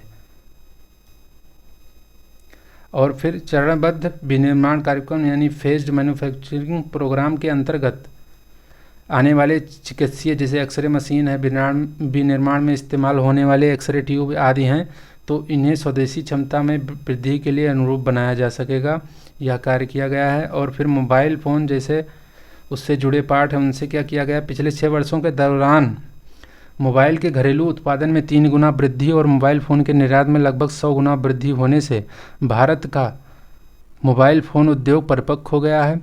और इस दृष्टि से क्या किया गया है कि मोबाइल फ़ोन और मोबाइल पीसीबीए क्या होता है, प्रिंटेड सर्किट बोर्ड असेंबली, जो मोबाइल पे मदरबोर्ड होता है उसी को बोलते हैं प्रिंटेड सर्किट बोर्ड असेंबली, और मोबाइल चार्जर पर बीसीडी को घटाकर 15% किया गया है, यानी बेसिक कस्टम ड्यूटी को जो घटा के 15% कर दिया गया है। अब आवश्यक खनिज जो हैं जैसे लिथियम, तांबे, कोबाल्ट आदि, रियर अर्थ एलिमेंट जो कि हर जगह नहीं पाए जाते हैं, बहुत रेयर मिलते हैं। और इस अर्थ मेटल के मामले में अगर देखें तो चाइना बहुत ही आगे है, और चाइना के जो इलेक्ट्रॉनिक्स उत्पादों में अग्रणी होने का जो समर्थन करती है वह यही करती है, क्योंकि यह एलिमेंट चाइना अमेरिका जैसे देशों में भी निर्यात करती है। तो इस तरह से रेयर अर्थ एलिमेंट बहुत ही चाइना में रिच है, और बाकी देशों में बहुत कम, कुछ अफ्रीका देशों में पाया जाता है, तो लेकिन वहाँ पे उसका निष्कर्षण नहीं हो पा रहा है, इसीलिए चाइना वहाँ भी इन्वेस्टमेंट खूब कर रहा है। तो रेयर अर्थ एलिमेंट जिसमें स्कैंडियम, लैंथेनम आदि जैसे आते हैं, और फिर खनिज, परमाणु ऊर्जा, नवीकरणीय ऊर्जा, अंतरिक्ष, रक्षा, दूरसंचार। सरकार द्वारा क्या किया गया है कि 25 आवश्यक खनिजों सीमा शुल्क से पूरी तरह छूट देने और 2 खनिजों पर बीसीडी को कम करने का प्रस्ताव दिया है। सौर ऊर्जा, देश में सोलर सेल और पैनलों के विनिर्माण में इस्तेमाल होने वाली पूंजीगत वस्तुओं की कर मुक्त सूची का विस्तार करने का भी प्रस्ताव सरकार ने दिया है। समुद्री उत्पाद, पिछले वर्ष में भारत का जो सी फूड निर्यात था वह अब तक का सबसे अधिक था। कितना था, 60,000 करोड़ रुपए से अधिक था। तो इस निर्यात में फ्रोजन श्रिम्प यानी झींगा की हिस्सेदारी लगभग 2/3 है। तो इसकी स्पर्धात्मकता बढ़ाने के लिए कुछ brood stock, polychaete, worms, shrimp, fish feed पर बीसीडी फिर वही बेसिक कस्टम ड्यूटी को घटाकर 5% करने का प्रस्ताव है। फिर कीमती धातुएं हुई, जैसे देश में सोना और कीमती धातुओं के आभूषण में घरेलू मूल्य संवर्धन को बढ़ावा देने के लिए सोने और चांदी पर सीमा शुल्क को घटाकर 6% करने तथा प्लेटिनम पर सीमा शुल्क को घटाकर 6.4% करने का भी प्रस्ताव है। अन्य धातुएं जैसे इस्पात और तांबा जरूरी कच्चा माल हैं, इनके उत्पादन की लागत को कम करने के लिए फेरो निकल और ब्लिस्टर कॉपर पर बीसीडी हटाने का प्रस्ताव है। फिर रसायन और पेट्रो रसायन जो हैं, मौजूदा और नई प्रस्तावित उत्पादन क्षमताओं में सहायता करने के लिए अमोनियम नाइट्रेट पर बीसीडी 7.5% से बढ़ाकर इसको 10% करने का जो है प्रस्ताव रखा गया है। इसलिए बढ़ाया गया है कि जो है भारत देश में इसकी उत्पादन क्षमता बढ़े। Plastic, PVC flex, banner biodegradable नहीं होते, यानी उनका अपघटन नहीं होता और पर्यावरण में इसीलिए वो नुकसान पहुंचाते हैं। तो इनके आयात को जो है हतोत्साहित करने के लिए बीसीडी को 10% से बढ़ाकर 25% कर दिया गया है। यानी सीधे आप देख लीजिए 15% बढ़ा दिया गया है। तो इसका मेन उद्देश्य यही है कि इसको हतोत्साहित किया जाए, इसके आयात को। इससे क्या होगा कि यह जो है पर्यावरण हमारा थोड़ा सा बचेगा, क्योंकि यह बायोडिग्रेडेबल नहीं होते, इनका अपघटन जल्दी नहीं होता। दूरसंचार उपकरण जैसे घरेलू विनिर्माण को प्रोत्साहित करने के लिए टेलीकॉम इक्विपमेंट के पीसीबीए पर बीसीडी को 10% से बढ़ाकर 15% कर दिया गया है। तो यह भी आपको ध्यान रखना, 10% से बढ़ाकर 15 कर दिया गया है। अब प्रत्यक्ष कर में आप आ जाइए। प्रत्यक्ष कर में क्या कुछ बदलाव किए गए हैं। तो मुकदमाबाजी और अपील, प्रथम अपीलों के लंबित मामलों को निपटाने के लिए ऐसी अपीलों, विशेषकर बड़े टैक्स के मामलों वाली अपीलों पर सुनवाई तथा निर्णय करने के लिए और अधिकारियों की तैनाती की जाएगी। और अपील में लंबित कतिपय आयकर विवादों के समाधान के लिए विवाद से विश्वास योजना 2024 का प्रस्ताव है। विवाद से विश्वास योजना, इसका प्रस्ताव किया गया है। रोजगार और निवेश, भारतीय स्टार्टअप इकोसिस्टम को प्रोत्साहित करने और उद्यमशीलता की भावना को बढ़ावा देने और इनोवेशन को समर्थन देने के लिए निवेशकों के सभी वर्गों के लिए तथाकथित एंजल टैक्स को समाप्त करने का प्रस्ताव है। अब आपको यह जानना जरूरी है कि एंजल टैक्स होता क्या है भाई। एंजल टैक्स क्या होता है कि जैसे कोई स्टार्टअप है नया, तो उसको अपना विस्तार करना है, तो उसके लिए उसको धन की आवश्यकता होगी, पैसे की ज़रूरत होगी। तो वह क्या करता है कि पैसे देने वाली कंपनी या संस्था को शेयर जारी करते हैं। और क्या करते हैं, अक्सर ये शेयर जो है उचित कीमत से कहीं ज़्यादा कीमत पर जारी किए जाते हैं, ताकि उनको ज़्यादा से ज़्यादा पैसे मिले। और जब ये जारी किए जाएंगे, शेयर की अतिरिक्त कीमत जो इनको प्राप्त होगी वही आय मान ली जाती है इनकी। यानी जो शेयर की अतिरिक्त कीमत प्राप्त हुई इनको, वह उनकी आय मान के उस पर टैक्स लगा दिया जाता है, और उसी को एंजल टैक्स कहते हैं। तो एंजल टैक्स आप समझ गए होंगे। तो एंजल टैक्स को पूर्णतः समाप्त करने की बात की गई है। भारत में क्रूज पर्यटन की बहुत संभावनाएं हैं और रोजगार का सृजन करने वाले इस उद्योग को प्रोत्साहित करने के लिए देश में घरेलू क्रूज का संचालन करने वाली विदेशी शिपिंग कंपनियों के लिए एक सरल कर व्यवस्था का भी प्रस्ताव किया गया है।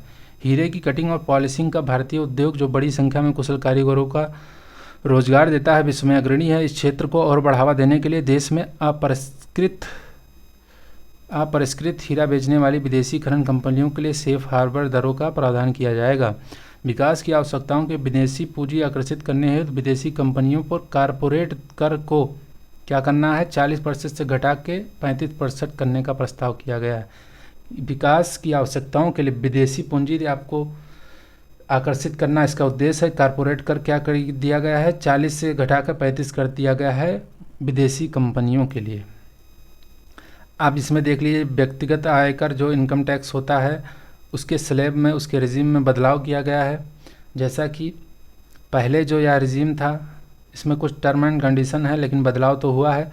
जैसे पहले जो इसका रिजीम था वह था, जैसे ये वाला एकदम सही है कि 0 से 3 लाख रुपए शून्य, ये पहले भी था 2023-24 में भी, 2023-24 के बजट में भी यही था। लेकिन अब इसमें बदलाव कर दिया गया है। क्या किया गया है कि 3 से 7 लाख रुपए तक 5% का जो है आयकर लगेगा। पहले क्या था कि 3 से 6 तक, 3 से 6 तक था तो आपको आयकर देना पड़ता था।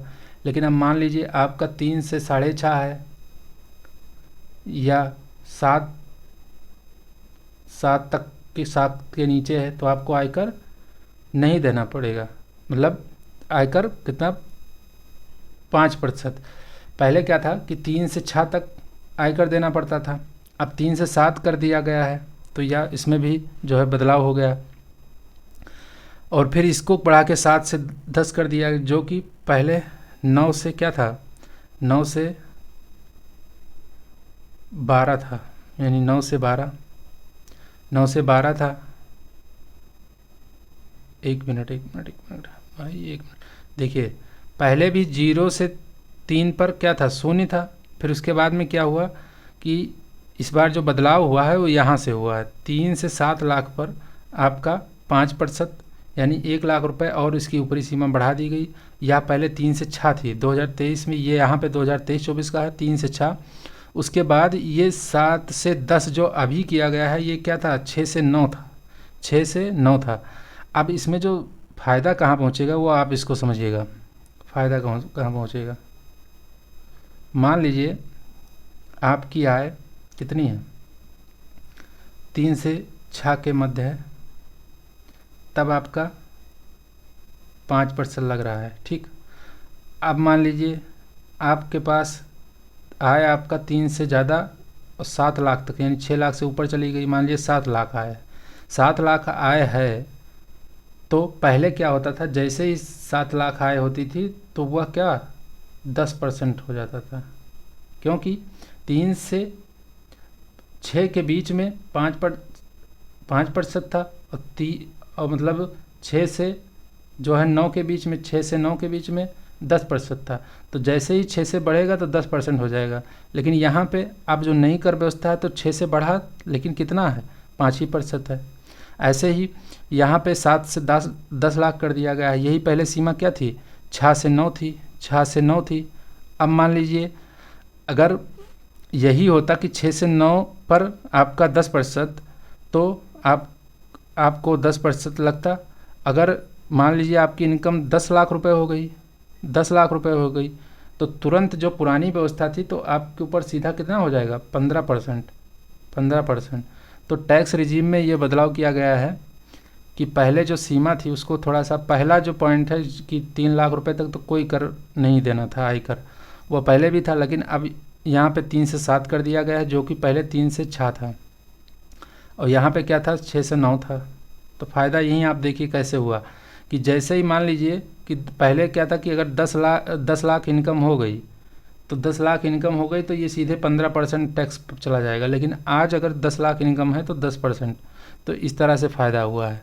अब आप देखिएगा, यही मिडिल क्लास के जो फ़ायदे की बात है वो यहीं पे आपको, हालांकि इसमें बहुत सारी टर्म कंडीशन हैं, लेकिन टर्म एंड कंडीशन को आपको नहीं ध्यान रखना। बस ये देखना है कि जो टैक्स रिजीम में बदलाव किए गए हैं उसको आपको देखना है, जो नया स्लैब है उसको आपको देखना है। अब 10 से 12 15% है, 15% है, जबकि पहले क्या था, 9 से 12 पे था, पहले 9 से 12 पे था। फिर 12 से 15 पर जो है 20% है, फिर 15 से अधिक पर 30% है। तो ये आपको ध्यान रखना है, ये बदलाव किया गया है आयकर में। अब इसके जो बजट का सार है वो आपको देखना है कि क्या है बजट का सार। बजट अनुमान जो इस बार है वो मैं बता चुका हूँ, 48,20,512 होने का कुल व्यय है। और जो इसमें पूंजीगत व्यय है वह 11,11,111 पूंजीगत व्यय। राजस्व व्यय ये सब मैं बता चुका हूँ, राजस्व प्राप्तियाँ, तो ये इसको आप दोबारा यहाँ नहीं बताएंगे। बस आपको ध्यान रखना है कि जो बजट का कुल व्यय होने का अनुमान है वो 48,20,512, यह डाटा इम्पॉर्टेंट है। उसके बाद पूंजीगत व्यय जो रखा गया है 11,11,111 करोड़ रुपए है। जो संशोधित अनुमान 2023-24 था उसका कितना 16.9% की वृद्धि दर्शाता है। तो इस तरीके से आपको ध्यान रखना है। फिर बढ़ेंगे आगे जो महत्वपूर्ण बिंदु हैं, क्योंकि अब बहुत अच्छे से पूरी तरीके से हम देख चुके हैं, अब जो इम्पोर्टेंट चीज़ें हैं वही देखेंगे। अब कुल राजस्व प्राप्तियां कितना होना है, 31,29,200 कुल राजस्व प्राप्तियां, ठीक है। और पूंजीगत प्राप्तियां कितना होना है, 16,000, मतलब 16,91,312। तो कुल प्राप्तियां कितनी हो गई, 48,000, सॉरी 1000 ही क्यों निकल रहा है मुझे, 48,20,512। तो इस तरीके से कुल प्राप्तियां ये हो गई। और इसमें प्राप्तियों में कर राजस्व आपको बताया था मैंने कि रेवेन्यू रिसिप्ट में क्या आता है कि टैक्स आता है, नॉन टैक्स आता है, तो वो सारी चीज़ें यहाँ विवरण दिया है। और अब इसमें देखिएगा कि जो टोटल पूंजीगत प्राप्तियां हैं 16,91,312 हैं, लेकिन इसमें उधार और सब शामिल हैं, तो इसको ध्यान रखिएगा। कुल प्राप्तियां इतनी हो गई, कुल व्यय इतना होगा, तो यहाँ पे बैलेंस बजट बना दिया गया। हालांकि बैलेंस है नहीं, क्योंकि अभी आपको दिखेगा घाटा है यहाँ पे। घाटा, जब राजकोषीय घाटा देखेंगे तब आपको पता चलेगा कि यहाँ पे घाटा है। बैलेंस यहाँ बनाया गया है क्योंकि उधार लेके इसको बैलेंस कर दिया गया है, लेकिन ये बैलेंस है नहीं, यहाँ पे घाटा है। तो घाटा भी देखेंगे, तो कुल प्राप्तियाँ इतनी यहाँ करके बैलेंस कर दिया गया, ठीक। अब आपको ध्यान रखना है कि प्रभावी पूंजी व्यय कितना है, 15,01,889 प्रभावी पूंजी व्यय। अब यहाँ पे देखिए सबसे महत्वपूर्ण पॉइंट यही है कि वहाँ पे तो बैलेंस कर दिया गया, लेकिन यहाँ राजस्व घाटा कितना है, 5,80,201 करोड़ रुपए का राजस्व घाटा है, रेवेन्यू डिफिसिट है। अब राजस्व घाटा क्या होता है, राजस्व घाटा मतलब होता है राजस्व व्यय माइनस राजस्व प्राप्तियाँ, ये होता है राजस्व व्यय। राजस्व घाटा अगर यहाँ लिखें तो राजस्व व्यय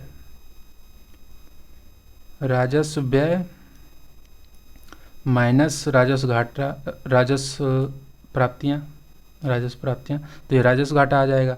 अब फिर है प्रभावी राजस्व घाटा। अब प्रभावी राजस्व घाटा में क्या होता है कि राजस्व घाटा से अगर पूंजी पर संपत्तियों के सृजन है तो अगर जो अनुदान दिए गए हैं, यानी कि राजस्व घाटे में से, यहाँ में से अगर राजस्व घाटे में से क्या घटा दिया जाए, अनुदान घटा दिया जाए, तो यह प्रभावी राजस्व घाटा आ जाता है। फिर राजकोषीय घाटे में क्या है कि कुल व्यय माइनस कुल आय, फिर माइनस क्या करना है कि जो उधार ली गई हैं वो, तो ये आपको पॉइंट याद रखना है। वहाँ पे जो बैलेंस किया गया था, वो बैलेंस करने के लिए इतने अमाउंट की ज़रूरत पड़ी, कितना, 16,13,312 करोड़ रुपए को ज़रूरत कहाँ पड़ी, उस घाटे को बैलेंस करने के लिए, राजकोषीय घाटे को। और यह आपको दिख रहा होगा कि 4.9% है, 4.9% है किसका, जीडीपी का। और फिर है प्राथमिक घाटा। प्राथमिक घाटा में क्या किया जाता है, राजकोषीय घाटे में से आपको क्या घटाना है, ब्याज भुगतान घटा देना है। जो ब्याज दिया जाता है सरकार के द्वारा उसको घटा दीजिए, तो यहाँ पे आपका आ जाता है प्राथमिक घाटा, जो कि कितना है, 4,50,372, और यह भी जीडीपी का 1.4% है। तो इस तरीके से आपको देखना, यही सबसे महत्वपूर्ण था।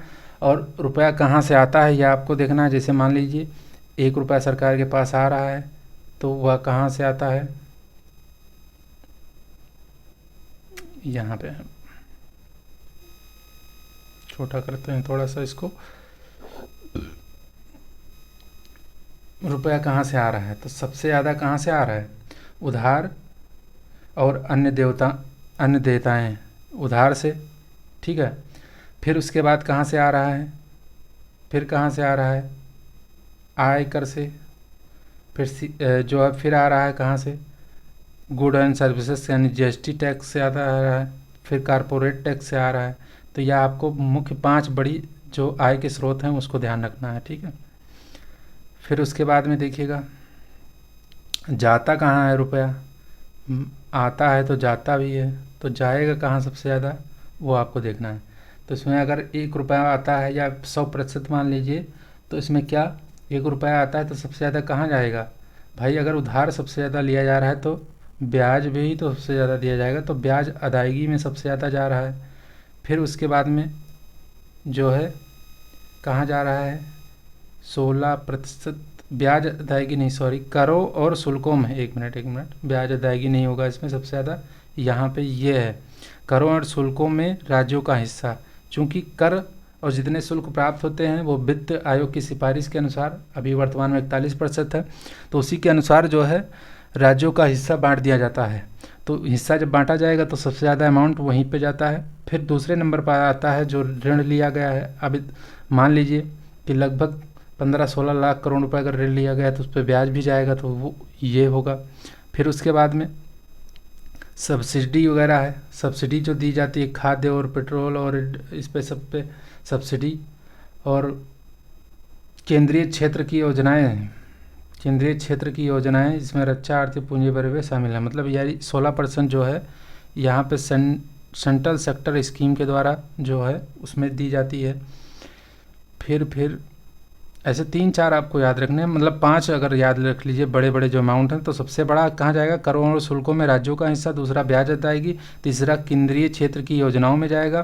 फिर 9% यहाँ पे है, 9 यहाँ भी है, तो इसको आप समझ लीजिए कि यह लगभग अन्य व्यय में है, तो इसको कोई दिक्कत नहीं है, इसको छोड़ दीजिए। 8% जो है डिफेंस और उसमें सेंट्रली स्पॉन्सर्ड स्कीमों में यानी केंद्र प्रायोजित योजनाओं में जाती हैं। तो इस तरह से आपको ध्यान रखना है।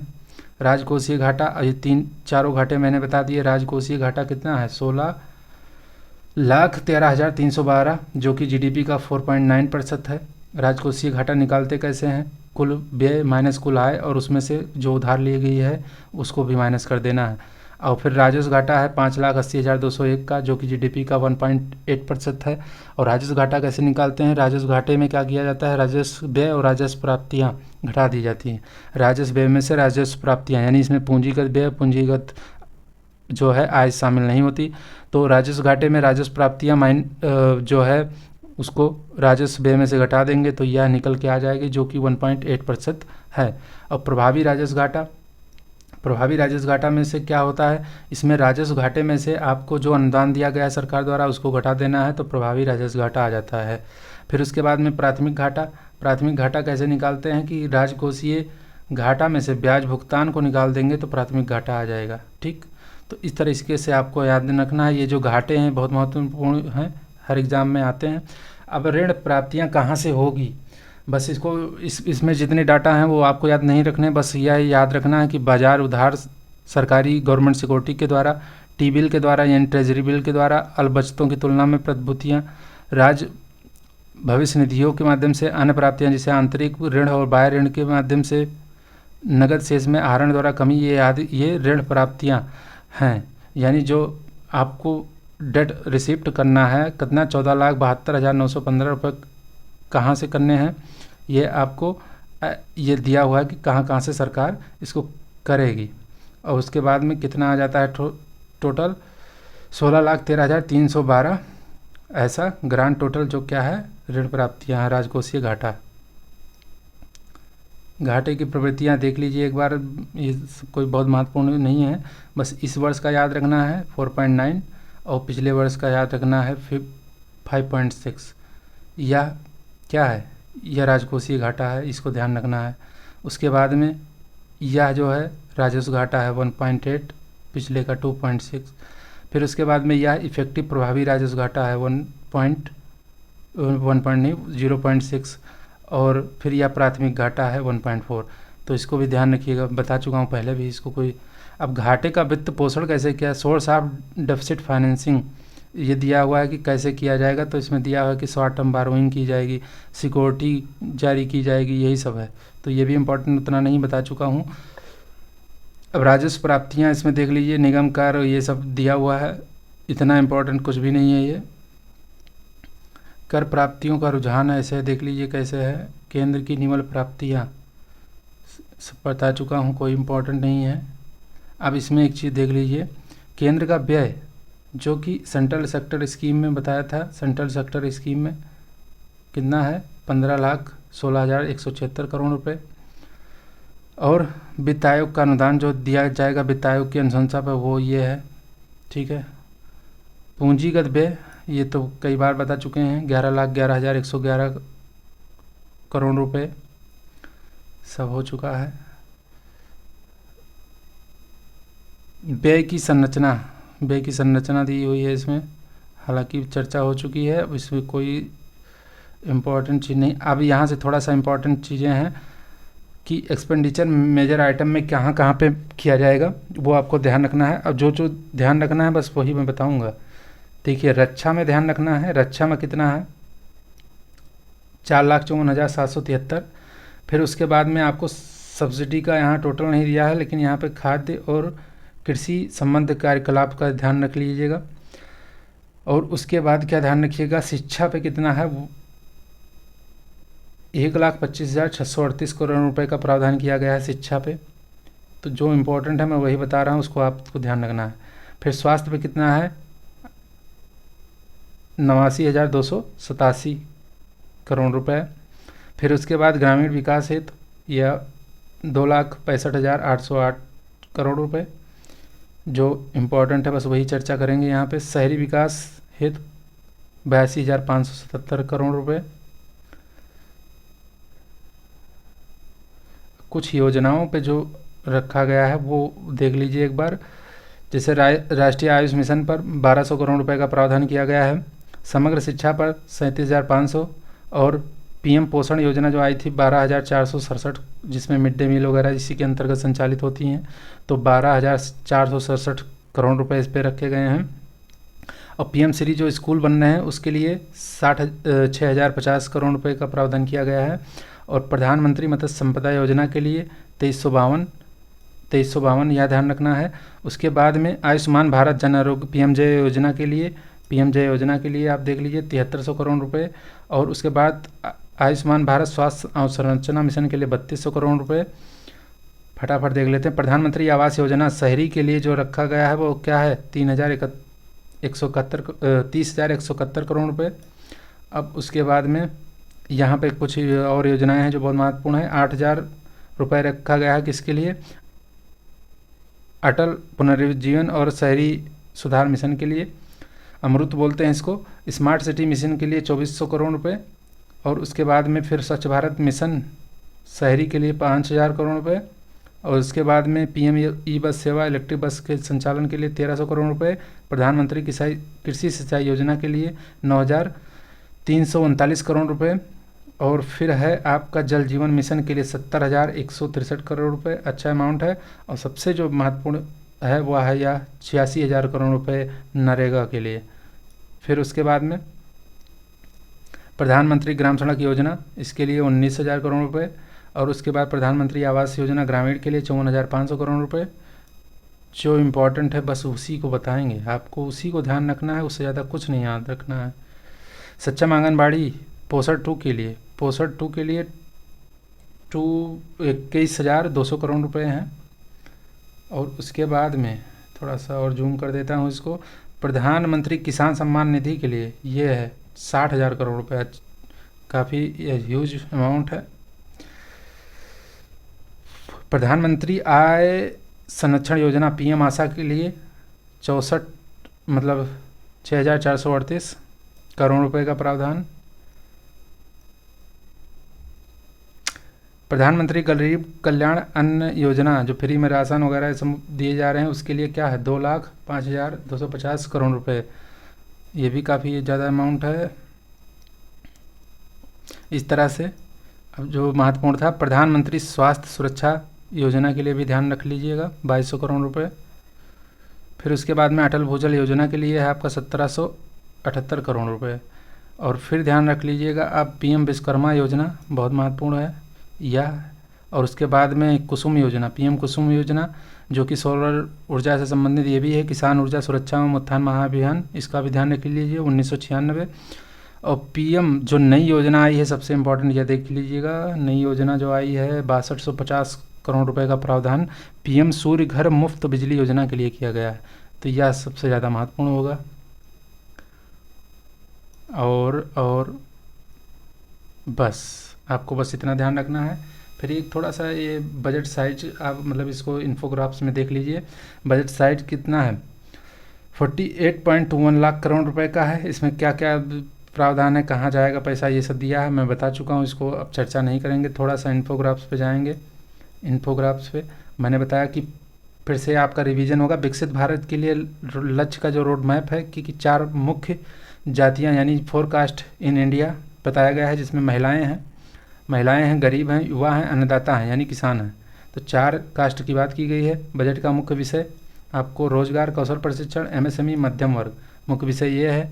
और प्रायोरिटीज़ मैंने बताया था कि 9 प्रायोरिटीज़ हैं, जिसमें पहला है ये कृषि में उत्पादकता और अनुकूलता, यानी कि जो है productivity and resilience in agriculture पहली प्रायोरिटी थी। उसके बाद मैंने बताया था कि दूसरी विकसित भारत के लिए प्राथमिकताएं, और फिर दूसरी प्रायोरिटी हो गई।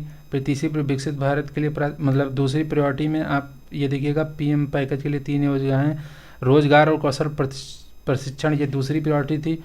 तीसरी प्रायोरिटी क्या थी? समावेशी मानव संसाधन विकास और सामाजिक न्याय। फिर चौथी प्रायोरिटी थी विनिर्माण और सेवाएं। इसमें सब जो दिया हुआ जो बातें हो चुकी हैं मैं उसको बता चुका हूँ, अब इसमें कुछ खास नहीं है, वही बार बार है। विकसित भारत के लिए प्राथमिकताएं। पाँचवीं प्रायोरिटी थी शहरी विकास, इसकी पूरी विस्तृत चर्चा हो चुकी है, बस इन्फोग्राफ्स में देख लीजिए। छठी जो प्रायोरिटी थी ऊर्जा सुरक्षा थी।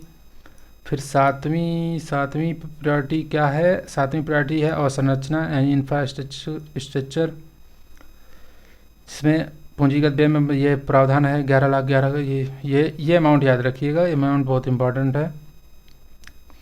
फिर 7वीं अवसंरचना हो गई। फिर 8वीं नव परिवर्तन, इनोवेशन एंड रिसर्च और डेवलपमेंट के लिए जो है 8वीं प्रायोरिटी थी। फिर 9वीं अंतिम जो प्रायोरिटी थी वो अगली पीढ़ी के सुधार, ठीक है, नेक्स्ट जनरेशन रिफॉर्म के लिए थी, ये भी हो चुका है। अब सारी बातें हो चुकी हैं लगभग। कर प्रस्ताव बता दिया मैंने कि क्या क्या कर प्रस्ताव हैं। प्रत्यक्ष कर में क्या टैक्स रिजीम में चेंजेस आए हैं, ठीक है, ये भी बता चुका हूँ। रुपए कहाँ से आता है, कहाँ जाता है। अब ये सबसे महत्वपूर्ण है, रक्षा में कितने का प्रावधान किया गया बजट में? 4,54,773। फिर ग्रामीण विकास के लिए 2,65,808 करोड़ रुपये। फिर कृषि और संबद्ध कार्यकलाप के लिए 1,51,851 रुपये। फिर गृह मंत्रालय गृह क्षेत्र के लिए जो है 1,50,983। फिर शिक्षा के लिए 1,25,638। यह अमाउंट बहुत कम है, शिक्षा के लिए अमाउंट बहुत कम है मेरी नज़र में। बाकी जैसा कि नई एजुकेशन पॉलिसी में जो शिक्षा पर जीडीपी का 6% खर्च करने का अनुमान मतलब जो निर्धारित किया गया है, उसके अनुरूप अगर देखेंगे तो ये बहुत ही कम है, बहुत ज़्यादा कम है। तो सूचना प्रौद्योगिकी एवं दूरसंचार, इस पर 1,16,342 करोड़ रुपए। स्वास्थ्य पर यह भी बहुत खर्चा कम है, 89,287। ऊर्जा पर 68,769। समाज कल्याण पर इतना है, वाणिज्य उद्योग पर इतना। तो यह आपको ध्यान रखना है। प्रमुख स्कीमों के लिए आवंटन मैंने बता दिया। नरेगा में आपका 86,000 करोड़ रुपए, 1,200 करोड़ है औसत उद्योग के लिए पीएलआई योजना के लिए, और फिर है नाभिकीय ऊर्जा योजनाओं के लिए। ये सब बातें हो चुकी हैं, प्राप्तियां ये सब हो चुका है। अब आज की जो सभा यहीं समाप्त होगी। तो इस तरह से बजट पर हम बहुत विस्तृत रूप से देख चुके हैं। इस क्लास को एक नहीं 2 बार देख लीजिएगा, और जो मैं बताया हूँ कि इसमें जो बहुत इम्पॉर्टेंट जो पॉइंट हैं जहाँ पे मैंने मेंशन किया है वो बहुत ही इम्पॉर्टेंट होंगे, तो उसको आप लोगों को ध्यान रखना है, क्योंकि वो सारे पॉइंट ये मेरा पर्सनल एक्सपीरियंस है। बजट्स में बहुत ज़्यादा इतना मटेरियल होता है कि आप अगर उसको पूरा पढ़ेंगे, उसको पूरा याद करने की कोशिश करेंगे तो कभी पॉसिबल नहीं होगा। और एक बात मैं बताना चाहूँगा कि बजट कभी भी पढ़ें तो गवर्नमेंट की साइट से जो गवर्नमेंट का दिया हुआ मटेरियल है उसी को पढ़ें। मैगज़ीन वगैरह में जो तमाम मैगज़ीन आती हैं वहाँ पे डाटा बहुत कुछ गलत दिए होते हैं। तो मैं गवर्नमेंट साइट्स के जितने मटेरियल थे उनको संशोधित करके, उनको देख के, उनको पूरा करके, मतलब एक क्रिप्स फॉर्म में इसको मैं यहाँ पे प्रेजेंट करने की कोशिश किया हूँ। तो आपको इस तरह से बजट पढ़ना है, और जितने महत्वपूर्ण बिंदु मैंने बताए हैं उस पर विशेष गौर रखिएगा। बाकी फालतू की चीज़ें आपको नहीं याद रखनी है।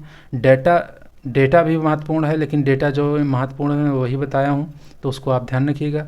तो मुझे आशा है कि ये क्लास आपको पसंद आई होगी। अगर अच्छी लगी हो तो अपने दोस्तों और सहपाठियों के संग इसको साझा ज़रूर करें, और प्रोत्साहन स्वरूप आप जितना आप इसको साझा करेंगे दूसरे लोगों को लाभ मिलेगा और मुझे भी उसका लाभ मिलेगा, यानी मैं भी प्रोत्साहित होऊंगा उससे, और मोटिवेशन के साथ मुझे और काम करने का जो है एनर्जी मिलेगी। तो इस तरह से आज की क्लास यहीं समाप्त करते हैं। सभी भाइयों बहनों का बहुत बहुत धन्यवाद। मैं फिर से कहूँगा कि इस क्लास को 2 बार देखिएगा कम से कम, तो आपको बजट पूरी तरीके से कंठस्थ हो जाएगा। तो मिलते हैं अब अपने नेक्स्ट क्लास में। तब तक के लिए सभी भाइयों को राधे राधे, जय श्री कृष्ण।